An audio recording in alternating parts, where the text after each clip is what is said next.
So in the last class we learnt about static CMOS circuits. Today we will look into the layout aspect of static CMOS. Okay. But before that, last class towards the end we were rushing through because of the time limit. So let me just let us redo the problem which we started last time. If you see here, logical effort of an inverter is 1. That of a NAND is 4 by 3. So if you see here, the to have the same kind of currents which is required in an in a NAND gate, you need to size up these NMOS into twice. PMOS remains the same because they are in parallel. Now, if I compare the gate capacitance out here, it is 1 and 2 here, whereas for that of a NAND, if I see for the same A input, it is 4, and hence the logical effort is 4 by 3. Okay. Now, if you look it in isolation, if this inverter is going to drive say one fixed capacitance load, or if this inverter is driving another inverter exactly same, so there will be a delay say t seconds. Okay. And if this is going to drive the same inverter, right, and of the same size, it is going to if this inverter is going to drive this NAND gate, so the delay will be larger because the net gate capacitance seen by this inverter will be large. Okay, so that's why in the delay calculations, when we are looking in a chain of, although the currents might be the same, but since the gate sizes are increased here, so in the overall path there will be an increased delay. Okay. Now this is the problem which we were seeing. It was the sizing of this inverter was given as 8. That means with respect to a unit inverter, the total gate capacitance is 8 out here, and the load capacitance here with respect to a unit inverter is 45 times, right? So we found out the electrical effort 45 divided by 8. Logical effort for this NAND gate, it was 4 by 3. This is a 3 input NAND gate, and hence the logical effort is 5 by 3. This is again a 2 input NOR gate, so logical effort is 5 by 3. So you get an 100 by 27 is the total logical effort, right? And then branching, this was the electrical effort, this was the logical effort. Branching effort, if you see here, there are 3 branches out here, and there are 2 branches here. So you need to take this 3 into 2, the 6. Okay, and then the total path effort is the product of these 3. You get 125, and the best stage effort is because there are 3 stages. You take cube root of 3. You get an stage effort as 5. Now the total delay, this is 7 inverter delay. So how did we get this in 7? This is parasitic delay, right? So that also we saw for an 2 input, this is because of the layout issues. This is an 2 inverter delay. This is 3 input, so 3 inverter delay. This is an 2 input, 2 inverter delay. So total parasitic delay is a 7 inverter delay, and the total delay of this chain will be there are 3 different stages, and each stage is going to drive a 5 times bigger gate, because you get a small h as 5, right? So this is how the scaling is to be done, right? So 5 times. So so the delay will be 5 times, right? And that's why there are 3 stages. So 3 into 5. Plus 7 the parasitic, so we got 22. Okay. Now, after having done this, how to go about sizing of this? So we start from the load side. So this is 45. So h is 5, which we computed here, small value of h 5, and we know it is g into f, right? And small f is CL divided by C in. So if I take C in there, this CL will remain here. So CL is 45, and G is 5 by 3, and this 5 we are going to getting in denominator. So you get 15 out here. And how to distribute this between N and P, the 15. The total gate capacitance out here has to be 15 times that of an unit inverter. But if you see here in the NOR, if I go back here, okay, between here, like it is 1 and 4, so the ratio is 1:4, right? So if I have to for an 2 input and a NOR gate, so that is the reason if I come here, so 1:4 ratio, so total 15 has been distributed as 3 and 12 here, right? In this case, if you see here, when I come to the next stage, it is driving 2 gates, right? So here the total is 15. So similarly here also just a delay represents total delay including device. Yeah, this delay D includes everything. This delay includes everything. Okay, this is in multiples of P inverter, 22 inverter delay, unit inverter delay. Okay, so if you see here, this is driving 2 such NOR gates. So this is 50. So it becomes 15 into 2, right? And then this 5 again. You are using this formula. So here G is become 5/3 for this. Right, this is 15 into 2 because you have a load 2 15s here, and then you divided by 5, you get a 10 here. Now 10 requires to be distributed in this 3 input NAND. So it is not shown here 3 input NAND. If you have 3, this will become one more here, 3, right? 6. So 6:2, so 1:3 ratio. So that is why 1:3 ratio this has been distributed. This is 8, and this is an 2 input NAND. And if I go back to 2 input NAND, it is 1:1 ratio. So that is the reason this has been distributed as 1:1. Yeah, is it now clear how to do the sizing? So it's a simple technique. So this is how first we found out G, then we found out F, then B, then you take a product of these things, then depending on the number of this N is 3 because there are 3 out here. So I get 5. Then parasitic delay, that is generally proportional to the number of inputs. Okay, that we saw again. I showed a table last time, and then you compute the final delay, right? And then you use this formula to do the sizing of the individual things. Okay. Yeah, there is some noise. Can somebody just those who is not using the mic, can you mute your mic, please? Yeah, sir, a 3 input NAND isn't 1:3, it is 2:3. Yeah, it is 2:3. Right? I think 3 input will be this will become 3:3, and this will remain 2, right? So it will be 2:3. Yeah. Yeah, it is technology independent. It is technology independent. Okay. Okay. Now coming to inverter, there is. Let me mute everybody. Yeah, coming to inverter layout. Okay, how to make an layout of an inverter. So this is an NMOS and this is an PMOS. So NMOS, this white area, the entire white area is the P substrate, right? So in the P substrate, first you need to make an like N select. Okay, an N select and N diffusion. Actually, how if you see see the did we that's I think I covered it in, yeah, I covered it for your course itself, the fabrication steps, right? So we make an opening which is known as N select, and then we do the diffusion or ion implantation of N material, right?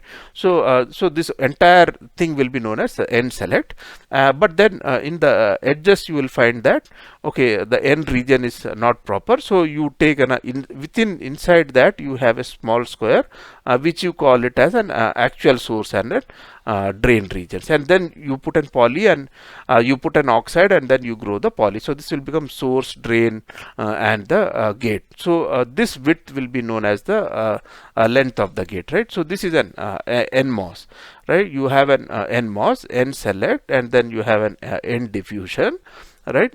You have understood the difference between end select and end diffusion, right?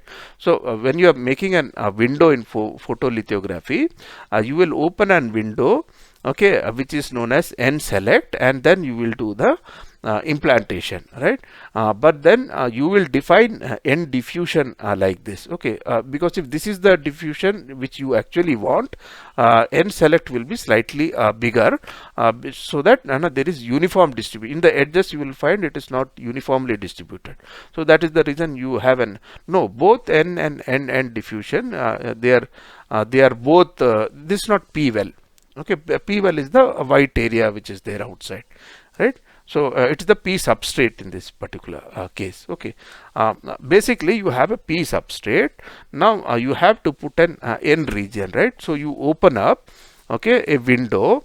The size will be the end select, okay, and you do the implantation.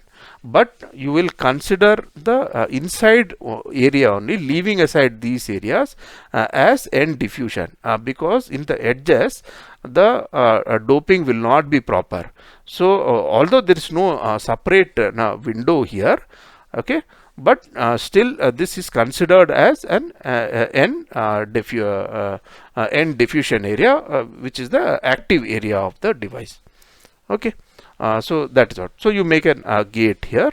Now this is an N well out here, right? Now first you make an N well. Again you have an P diffusion and P select. Okay, P select is nothing but, again, once you make an N well, you make a P select window and put boron impurities into it, and then this is not a mask, okay, P diffusion, because the mask is P select only. P diffusion is the active area, because in the edges proper P diffusion wouldn't happen, so we will consider P diffusion as the active area, right? So that is P diffusion, right? Now you have to, for an inverter, we know both the gates will be connected, so poly you can connect it like this. So poly, then you have the source of the PMOS being connected to VDD, so you have this VDD being connected here, and the source of the NMOS being connected to the ground, so you connected a ground out here, right? Okay, so you have an ground being connected here, and then you have the drains of both the PMOS and NMOS being connected to each other. So this is how we make an layout of an inverter. Is this clear to all of you? Right? Okay. So now a more efficient way of making a layout is to keep the here we have keep the gates in an horizontal position. This is where we have kept it in an vertical position. So this is the NMOS, this is the gate, okay, and then I have been stressing this point that in digital design we generally keep the length constant and we keep varying the width, okay. The reason is even the layout becomes compact, right? So see, this width, this is the length, right? So and this is the length of the PMOS. If they have kept constant, you can just place close to each other, and you can make a poly starting from here to here. So this is an NMOS. The gates are interconnected. So you find here the source of this PMOS is connected to VDD. The drain and drain, this blue line is metal connection, so it is connected here. Again, the source out here is connected to the drain, right? So in case you have to connect a substrate, in the P, this is the white region, is the entire white region is the P right here. So if you have to connect an ground to the substrate, so this square small thing is known as the vias, okay. So since you have a metal here, so this black and you have an N source, N type source out here, so this black one is a via, so this all these are via, okay, which is now again you have a via here to connect the this blue line with the substrate. So this becomes the, this is known as an tab, okay, P tab. So this is known as the N tab, where you have an N well which needs to be connected to the VDD. So you have connected an well tab here, okay. Two contacts are used for to increase the dimensions. Here we have not used, right? on slide 5, where here, yeah, correct. So here two are used in case you are using a larger width. Okay, I'll show you one more slide here. Here in the if the width, so this is the length, right? So here two have been used to make an proper connection, right? Okay, now we'll see that in the next slide. Here, if you see here. Now, for example, in the initial, I took it as a minimum length NMOS and minimum length PMOS out here. Okay, same width. Okay, say if this is 45, this is also 45 nanometer. So this is another example where generally you will find that one cross out here, or this corresponds to the minimum length.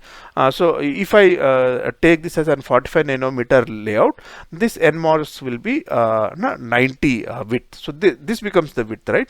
So this is the 90, and this is an 4 into 45 here, right? PMOS. So you see, you can connect these two here. Okay.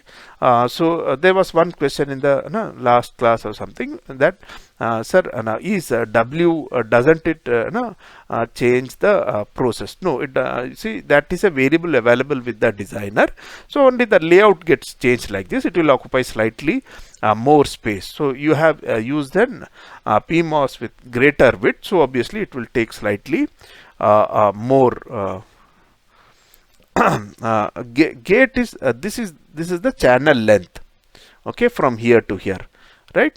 The width of the gate, this red one, is actually the channel length, because this is the source, this is the drain, and the distance between them is the length, right? So if I keep the length constant, then I can interconnect it like this. Okay, so this becomes the length, right? So now if you see here, we have put a wire here and connected an input signal out here, and we are taking an out here, and these are more number of connections which have been made for the N tap, and these are more number of P taps which have been put here. So yeah, we see, we can put these tabs at regular intervals to make the better contacts. Okay, so that is the reason, right? When you take like these contacts, okay, let me tell you one more thing. For most of the cells, like when I call for an NMOS, okay, this entire device will come. Okay, you don't have to put these tabs and all. This entire device, okay, when I say, when the moment I specify the width, okay, if I say for a 45 nanometer technology, if I say 45 nanometer NMOS, so something like this will come, okay, with only single contact, okay, a small one.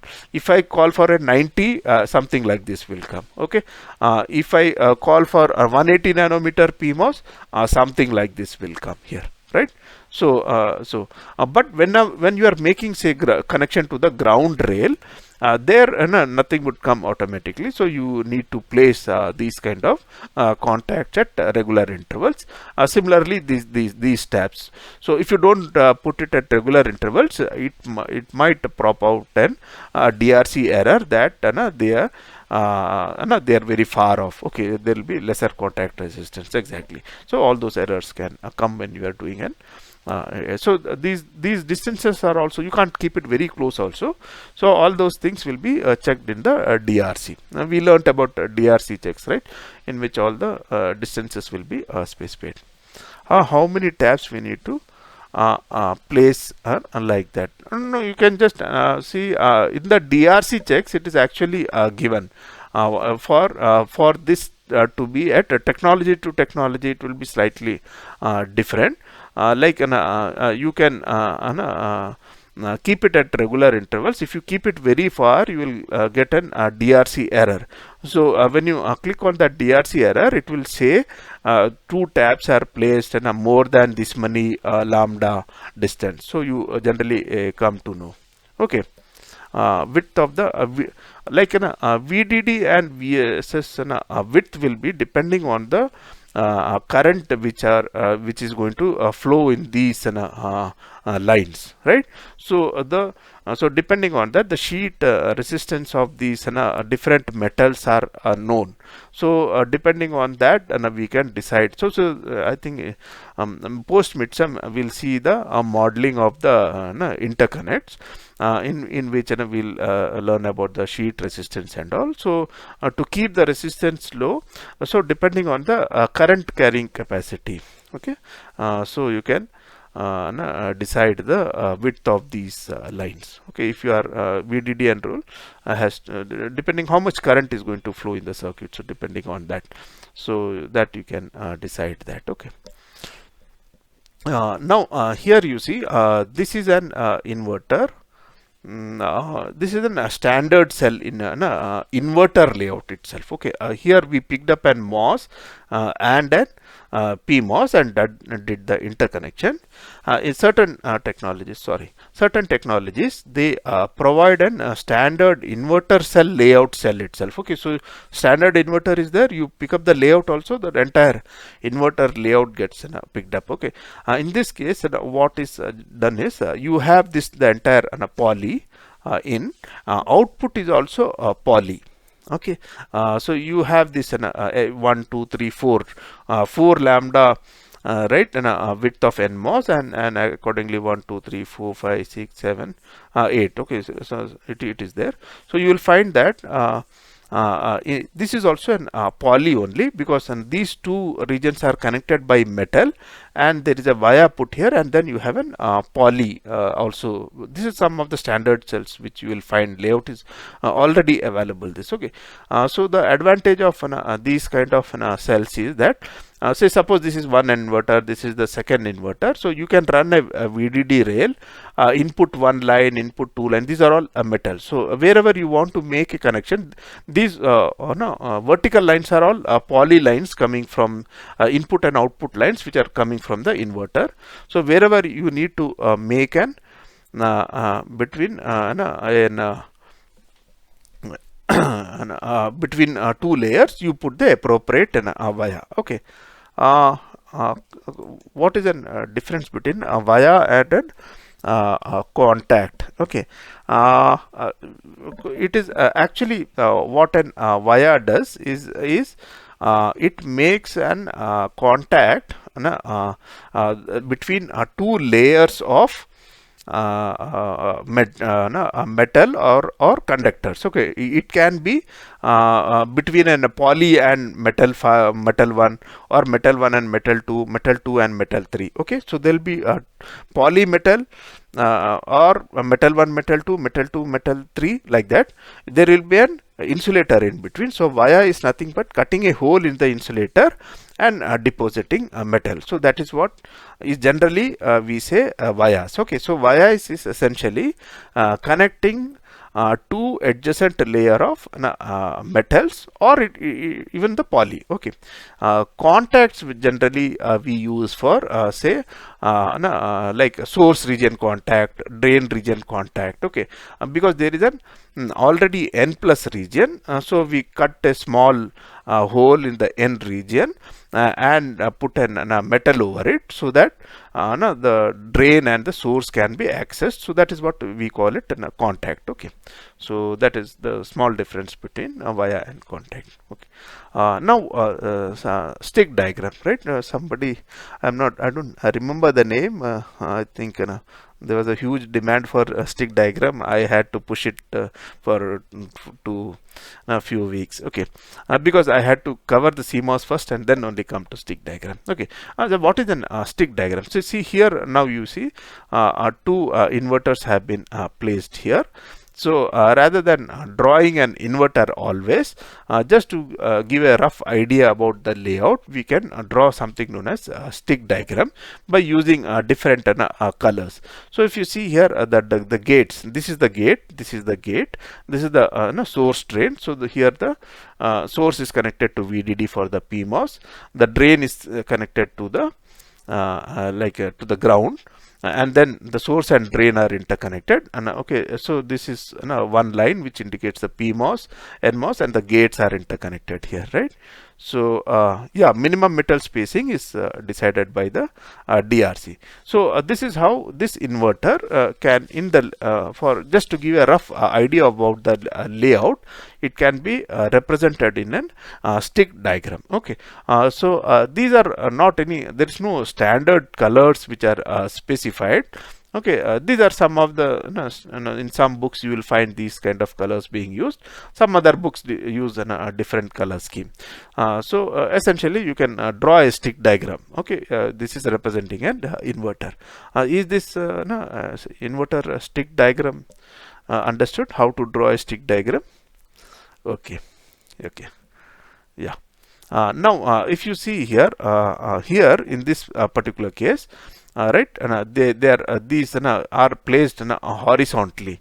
This is this configuration, right? Okay, so in this, where the gates are the gates are parallel to each other.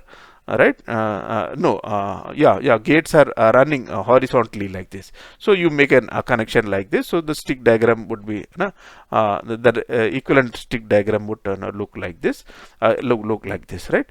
And we saw that it is better to keep the gates one over the other, like in this case, right?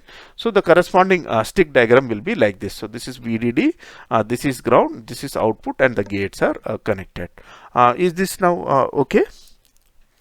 Okay, yeah, Rajesh, no, this is also right. Okay, so this is also, this is a better way of having a layout. So this is the corresponding stick diagram out here now.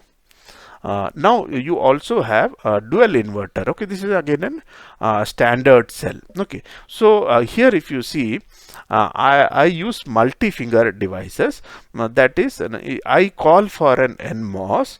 Okay, suppose I have to make an NMOS 45 nanometer, two inverters, right? So instead of one NMOS with 45 nanometer, so 45 nanometer length and 120 nanometer width, and one more NMOS with 45 nanometer NMOS, and both the grounds are connected to the both the source source are connected to the ground. So instead of having two NMOSs placed in close to each other, if you try to place two NMOS devices together, then you will find minimum DRC rules will start applying. Instead of that, I can call for a single NMOS with two fingers. If you see here, now this is known as two finger NMOS out here, right? If you see here, this is the gate, one gate finger, this is the second gate finger. So this is one NMOS, this is second NMOS. If I consider this as a source, right? So these source have become the it is a common source for both these transistors. So these are the different gates. Is this aspect understood? I can explain it once more. Otherwise, is it understood? Yes, Parsh, Srinath. They are not in, actually they will become in parallel if I connect the ground also, if the drain also together, right? Okay, now how do I let me explain you once again. See, this is a single inverter, right? One is grounded and the other one is connected to the drain is connected to the drain of the PMOS. Now suppose I want to make two such inverters. Okay, I make one inverter and place one more inverter like this besides this. In that, the minimum distance between these two NMOS, all those DRC rules will come, right? Instead of that, I have this drain here, I have this source here, right? I place one more gate here, okay, and the source of this will be this. Right, so this source region is common to two transistors, and then on the left hand side of this source I have the drain for the second NMOS. Is that okay? right? No, these are two different inverters. As of now, I have you here. If you see, this is the drain of the NMOS.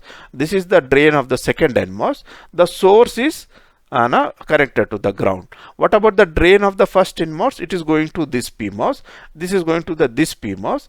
Here in the PMOS also, I have used multi-finger where the source is common. This is the gate. This is the gate, right? These are the two gates. So I have connected that gate to VDD, and the drains are interconnected. So the drains I have taken it as out 1 and out 2, in 1 and in 2. So there are two independent inverters. Okay, only thing, I have saved the space by using an common source out here. Is it understood? Yeah, for both these devices, the source is common. No, they are not back. You see, the inputs and outputs as of now, they are independent. We have not done any connection. Okay, this is not a buffer or something. They are two different, two inputs, two outputs. Okay, all that we have done is we have used the common source and a common, right, device, right? Yeah. So now if you see here, suppose I have to I have this 100 nanometer. Let me take a simple value. I have an 100 nanometer NMOS and an 100 nanometer NMOS in the schematic, which I feel in the layout I can combine because they have the common source. Suppose for a circuit, then I am going to, in the layout, I am going to call for an 200 nanometer NMOS with 2 fingers. Then I will get this layout. Okay, let me again repeat it. Okay, just listen carefully. Suppose in the schematic I have 2 NMOS. Okay, the drains are connected to different circuits. Okay, gates are also connected to the different circuits. Only the source is ground for those 2 NMOS. Okay, there are 2 NMOS. The lengths are same.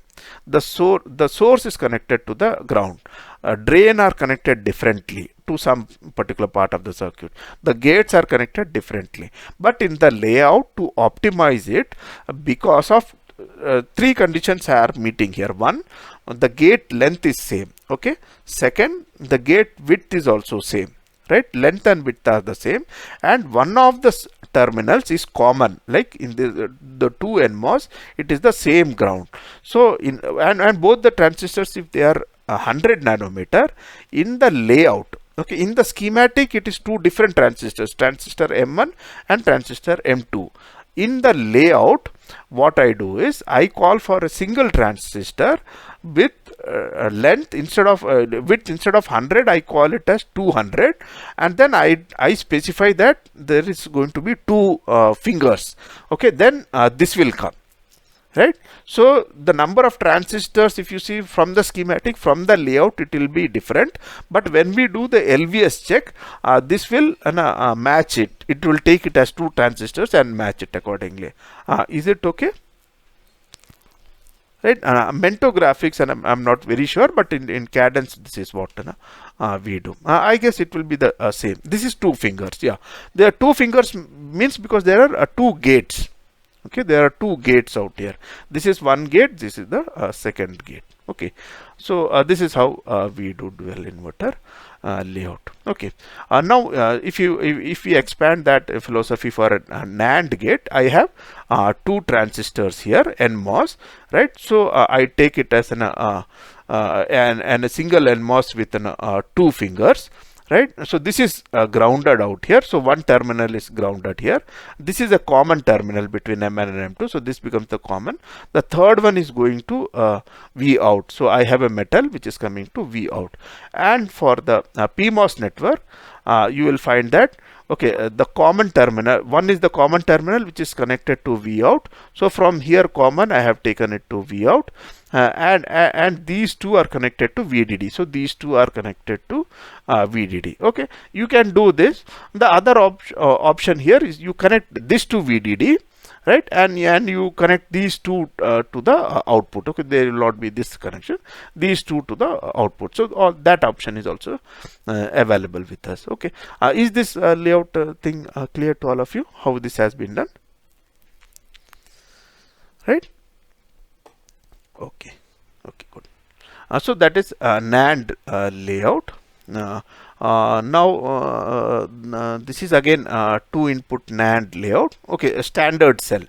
This is just a standard cell with A is poly, B is poly. One here it is NAND, it is grounded. The other one is connected to this terminal out here, right? In like I said in the previous case, we can do this middle one as an VDD. So that has been done here. The middle one is been connected to a VDD, and these two outputs, they have been shorted here through metal, and then you put a via, and you have taken the NAND output also as a poly. So this is again a standard cell. So this is the corresponding stick diagram. You have a VDD connected to the middle out here. So these are the gates which have been shorted, and these outputs are shorted here to take output here. Here one is grounded, and then this is the common thing, and then you have taken the output out here. So this is the corresponding stick diagram. What is the significance of multiple black shaded squares here? They are all like this is the this thick channel is there. This is the metal which is running over it. So at regular intervals contact has been made, so that there is a proper contact between the metal, and this entire thing works like a single source region, right?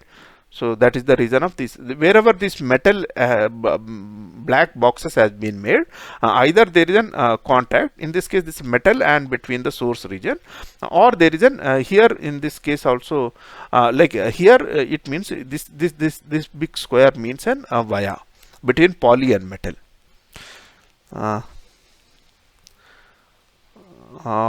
Can we put contiguous metal, like the metal layers are defined, right? Metal 1, metal 2, metal 3. So accordingly you select a metal, and these contacts when in a standard cell will already be there. This metal layer over the source region with these contacts will already be there for a these are the external connections which you make where you need to make this, but this entire thing is in a standard cell layout. Okay, so we can do that. This is for an NAND gate. It's I think a repetition slide only. So this is the stick diagram. Okay, here again VDD is given in the end and taken. So both these combinations are possible, right? So and this is the standard cell block, if you call. It will look like this. If you go inside that, you will find this is the kind of stick diagram which is there, right? And this is for an NOR gate, right? If in NOR gate you will see these two gates are in parallel, right? So you have this one connection to the ground. So in between this is connected to the ground.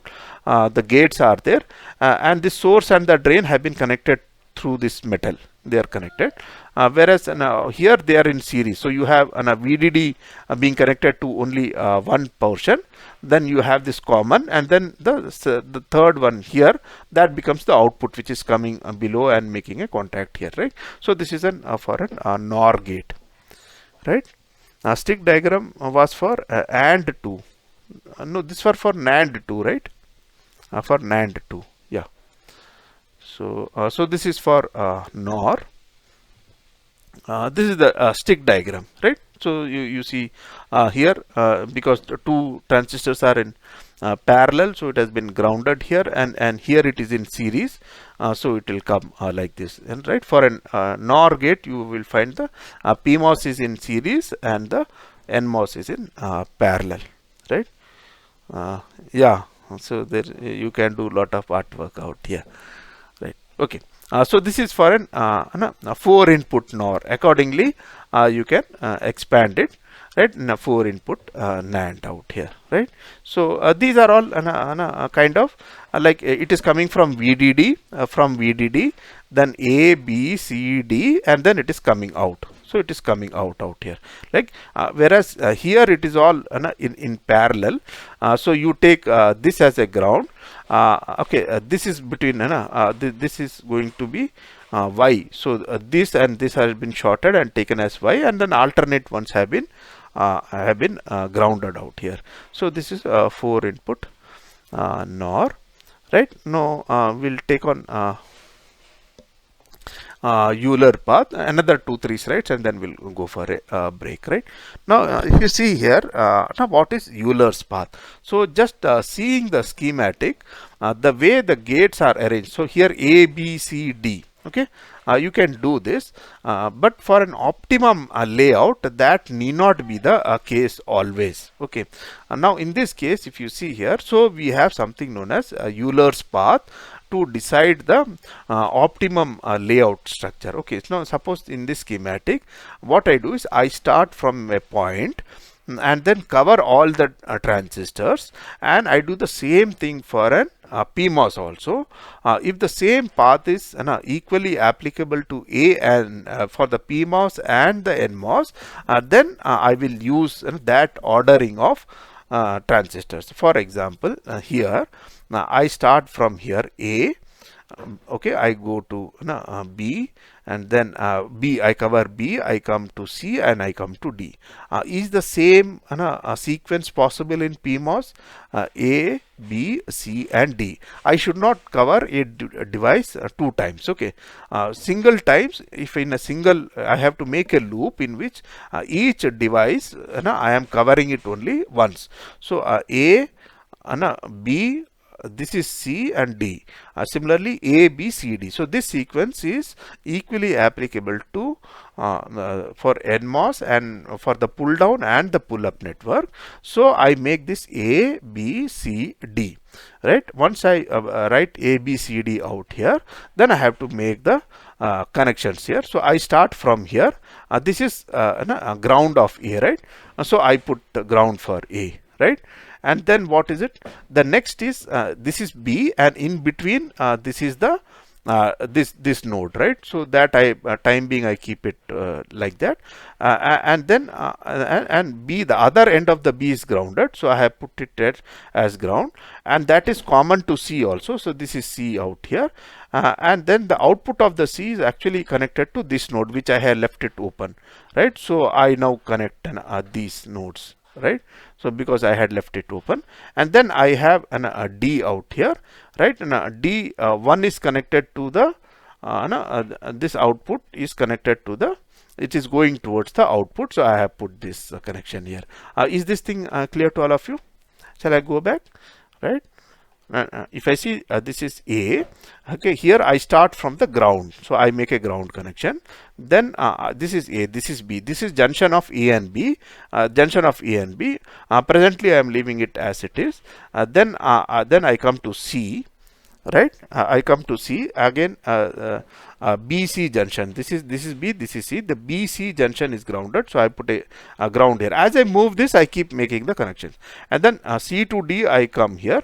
This is D, this junction. This C to D junction is actually connected to this A to B junction here, which we had left it some time back. So I make that connection. So that has also been done. So this bottom portion of the D has been catered for. Top portion has to be connected to the output. So I make an connection and I leave it as it is. Okay. Now I go to the top one. A, I have started from here. So this is A. So I make a VDD connection. Next is going, this is B, so AB junction, there is nothing there what we can have to do, right? And then between B and C also I don't have to do anything. Then I have D, the other end of the D is VDD, so I have put that, and this junction between B and C, that is the output, right? So I connect this, and this was the output from the bottom, this was. So this is how I make the layout. Is this clear to all of you? Yeah, Hari? Yeah, okay. Okay, so now let's take an yeah, okay. See, what I do in Euler's path is, okay, I try to find out, is there a path available which is common to for the pull down network and the pull up network. Okay, here if you see here Rajesh, from A, I am making A, I am covering A, then I am covering B, then I am covering C, and I am covering D. Okay, here also that path is available, A, B, C and D. So the common, it is same. Okay, I will show you one more example where this will not be the case. Okay, so you will have to think of a different sequence. In this case the sequence is matching A, B, C, D. So initially, okay, so I am going to make just A, B, C, D, 4. I have placed 4 transistors. Now I have to make the connections. Now A here is a ground to start with from here. So I have put a ground connection.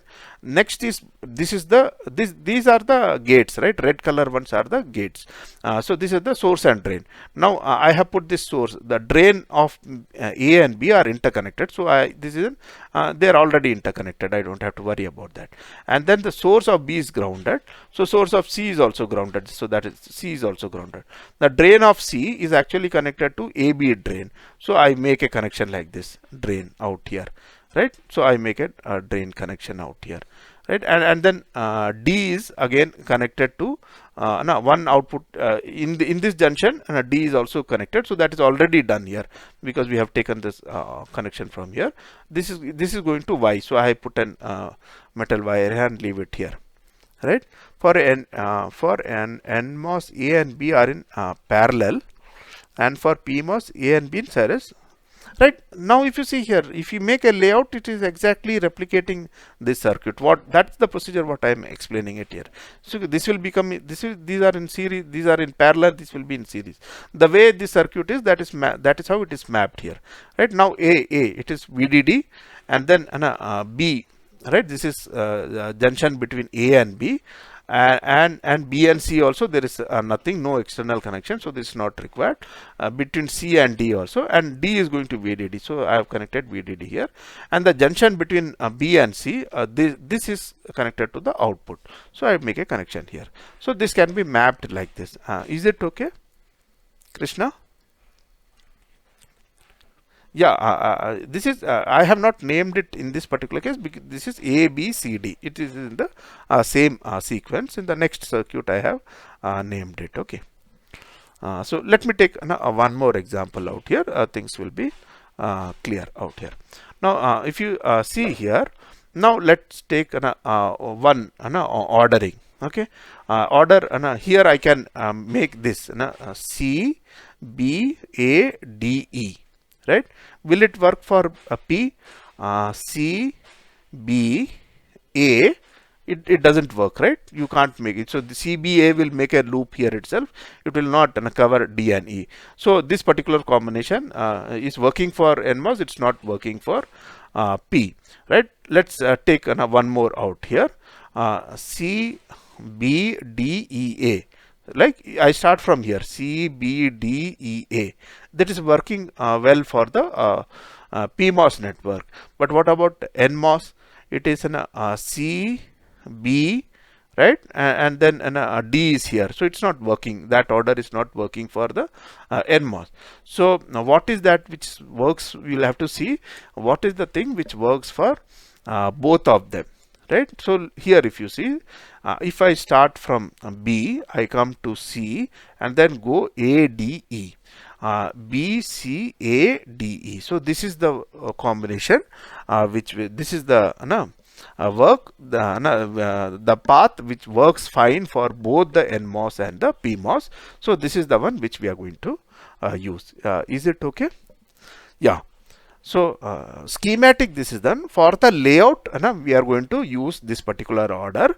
So the same order has to be there, like for both if it is possible. So different combination. So this is the order which we are going to make. Now how to make a layout? Yeah, same path. We need to consider same path working for both of them. Right now, if you see here, now I have named these gates as A, B, C, D, E. The path which we are going to, there is no Euler path is the. I'm not sure if any software uses the Euler path, but definitely I use it when I do in a small scale layouts. Okay, now for a big one, probably the software takes care of these things. I'm not sure. Okay, now if you see here how to make a layout, I start with gate B out here, right? Here the drain connection on the top. Okay, so I have put it as XN, so temporarily I put an XN here, a drain here. The next one is grounded here, so I have put a ground here. Then the C. Okay, this is C. I have put a nomenclature C out here, C here, and if I go up here, it is connecting this B. So these have been interconnected now here, right? And from this junction I have A. So this becomes an A, right? The other portion of the A, the drain, is going towards the top, right? So and it is going towards out, so I have taken it to out. And what about the from there, this is common with D, so now this is common with D. The other end of the D is coming to YN, so this becomes an YN. Presently there is no connection there, so this is within the junction of these two. And then I have an E, and the other end of the E is grounded. So I put these gates, or A, B, C, A, D, E as per the Euler path, and I keep making the connection starting from here. So it is a pretty simple technique. Okay, so similarly, if I go for the PMOS network, again this is B here, so here it is B here, right? So if I start from here, this node is YP, so presently I just name it as YP. Okay, I start with that YP, I don't do anything about it. Then from D, it is from B, then it is C. So this is the common junction. Okay, here between V and C, so that I keep it as XP. Then I find that this output of the C is connected to the out, so I make a connection. This initially I had taken this out line from the NMOS, so I make a connection to out. Then I go towards A here. The other end of the A, if you see, is connected to this YP, which I had left it here. So I make this connection now, this connection from A, right? After that, it is D again. Okay, now the path is going from here like this, D. So it is D. Okay, one end of the D is connected to the VDD, so it gets connected to DD, and that junction you have E, so VDD is connected to E. The other end of the E is again connected to YP, so you make a connection out here like this. Is it okay till here? Right, so this is how when a circuit is given, you make the Euler path and you just implement that Euler path in the waveform. Okay. Now that we have learned how to make stick diagrams, now let us try and learn how to make an rough estimate of the chip area required for various circuits, right? So the DRC rules, which is the design checks issued by the Fab Labs, generally are expressed in terms of lambda. And what is lambda? Lambda is generally the minimum feature size of the mask, in fact, right? So generally lambda is is half that of the channel length, minimum channel length. For example, for a 90 nanometer technology, lambda will be 45, and for an 45 nanometer technology, lambda will be 22.5 nanometer. Okay, and now the width of a wire, for example, minimum has to be 4 lambda for a reliable wire to be fabricated. Otherwise there will be breakages in the wires, and it will not be make a reliable interconnect, right? So the minimum, these are specified by the Fab Lab. So 4 lambda is the minimum width required for a wire, and similarly the spacing between two wires have to be 4 lambda. Right. So now if I look at a transistor, generally I say the total chip area required is 8 lambda. From here to here 4 lambda, from here to here 4 lambda. Now I am taking either the source or the drain. I am not considering both of them in this case. Why? Because this becomes a part of the next transistor, like it is this is shared with one more transistor here, right? So that is the reason I am just taking from one source and one gate. I am taking from this layout out here. This I'll cater in the next gate and the source. Okay, so that there is no repetition of the source or the drain area. So only one, either source and the gate. So this distance from the starting, if this is the source, starting from here up to the starting of the drain area, this is going to be 8 lambda. Okay, now another constraint which is there is between the active areas of the P and the N channel MOSFETs has to be 12 lambda. So if you see, if you are placing one NMOS and one PMOS, you can only have one more horizontal wire running in between them, because if you see from here to here, minimum 4 lambda is to be given, here to here 4 lambda is to be given, here to here another 4 lambda is to be given here. So in case you have to run more than one horizontal lines, then accordingly the NMOS and the PMOS have to be kept further apart. So this is the minimum, at least you have to maintain 12, and if you maintain the minimum, only one line can be drawn in between, one interconnect line can be drawn between the NMOS and the PMOS. So if you have seen some examples out here, here if you see here, there were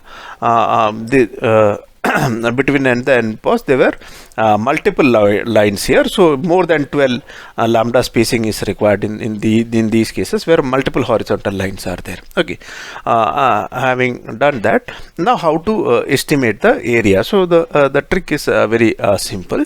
First we calculate the number of horizontal lines.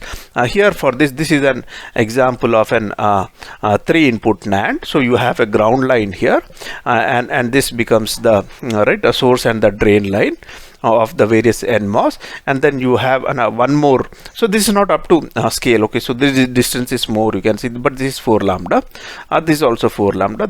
So you will find this is one line, 2 line, this is the this space becomes the right. So number, you see this is 4 lambda, 4 lambda, 4 lambda, another spacing of 4 lambda, 4 lambda this line, this is 4 lambda, again 4 lambda, 4 lambda space, and this.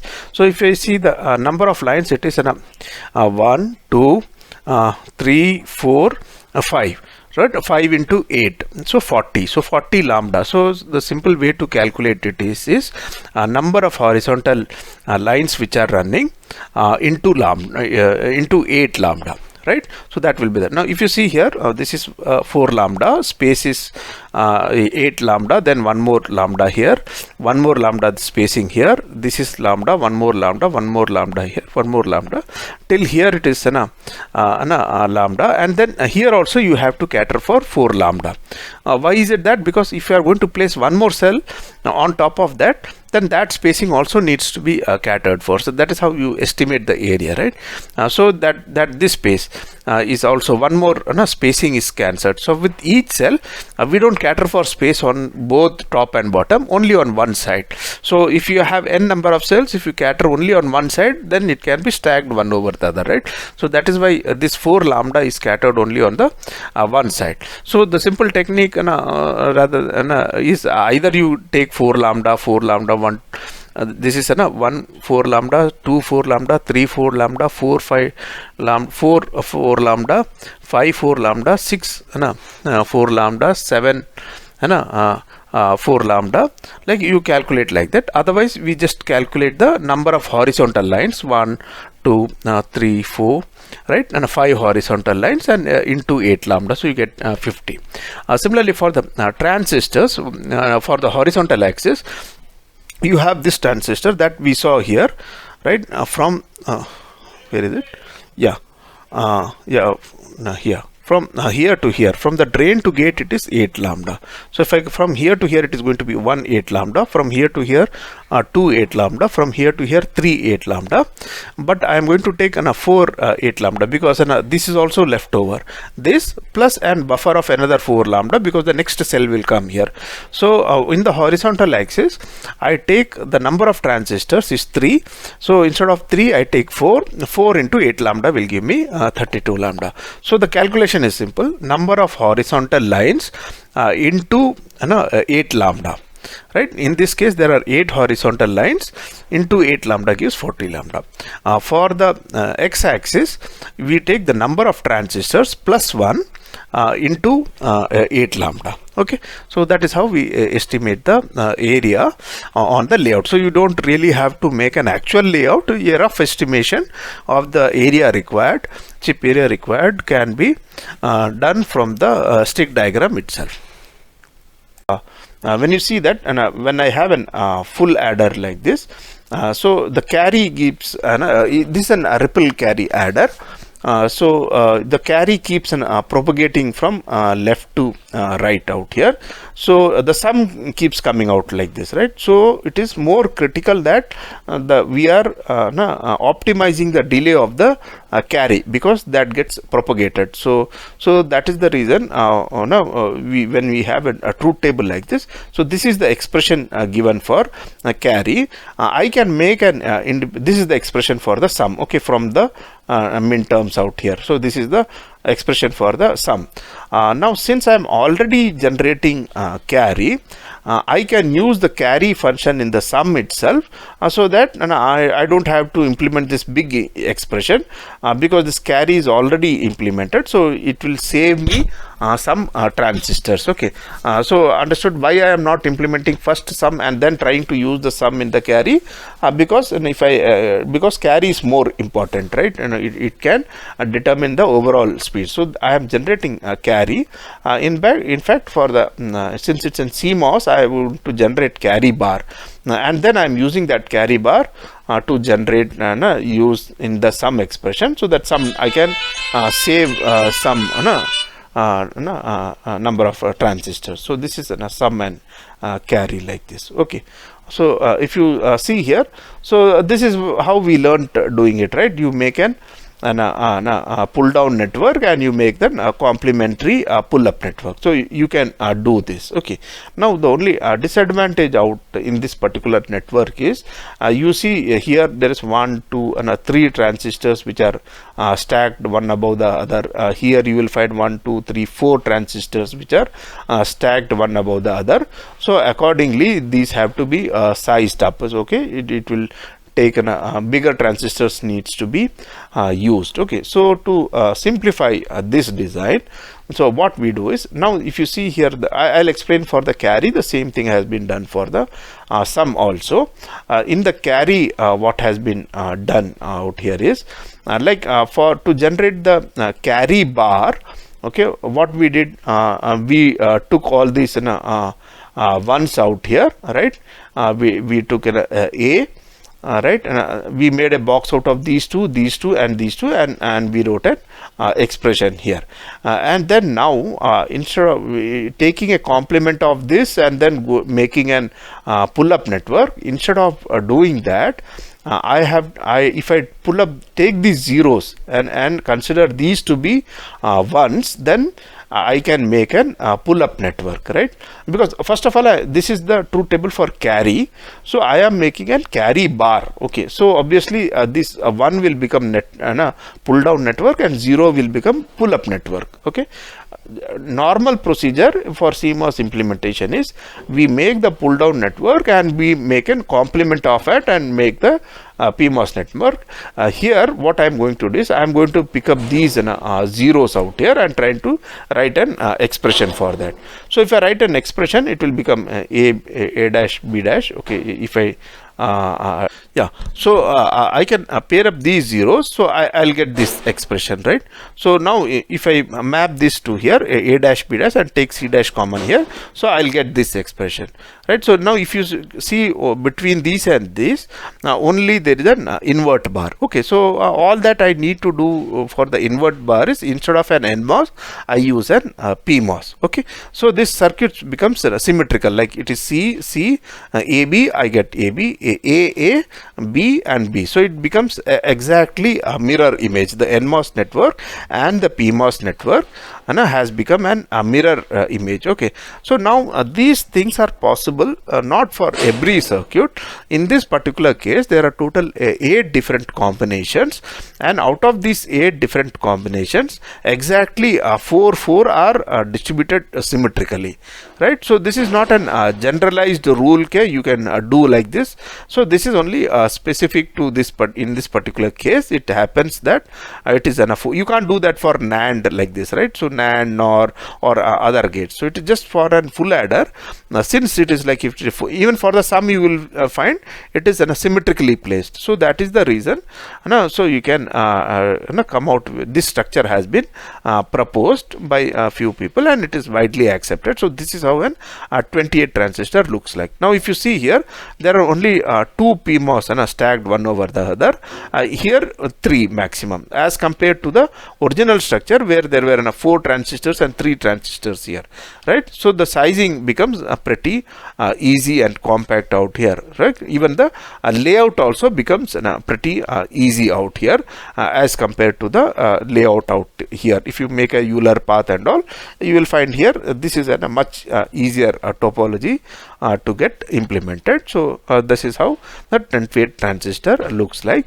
So this is one way of sizing these. Okay, now this is to carry out, you have carry out bar, you have, this is generating carry out. So these 2 inverters are sized 1 and 2 and 1 and 2. You might have done this right, full adder design. So you can try this out. We are implementing like we, once we understood the philosophy of making an CMOS, which we explained in the last class, how a function can be implemented. So if you implement the sum and carry, so this is how the structure will look out, and this is the simplified structure. Now if you see, this is size 1 and 2, right? Okay, 1 and 2, because it is just an inverter, so minimum sizes have been used in a 1:2 ratio. Now if you see this sum is this entire is sum, generating sum bar. It is driving just one inverter, right? So that is why these 3 NMOS, they have been sized 333, and PMOS has become 666, and these have become 444, and this is 4, like worst path, right? 4 4. So this is 4 4 4 4 4 4, so they become 2. Similarly this. Now coming to this network, you will find a C out bar is not only driving this inverter, it is also giving input out here, right, to the sum bar. Because if you see this expression here, in the C bar is driving and is used as an input to sum also, right? So if I come here, so this is actually 2 and 4, so that means it is like an 2 inverter, right? So this is 2, and this is again driving one more. So you will find it is actually connected to like 3 inverters, right? Instead of 1 inverter, it is driving 3 inverters. So accordingly, I use the 4 times the size here. So this becomes 4 4, then this becomes 8 8. So this becomes 6 6 6. So that this is 6 6 6, and this becomes 12 12. Right? These also should be 6 6, I guess. Okay, I didn't make a correction. Let me do that.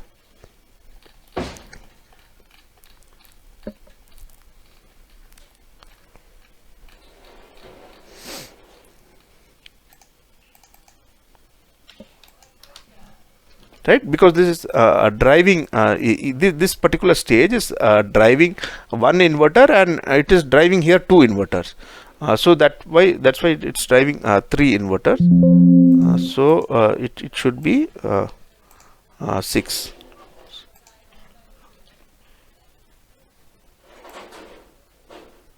right?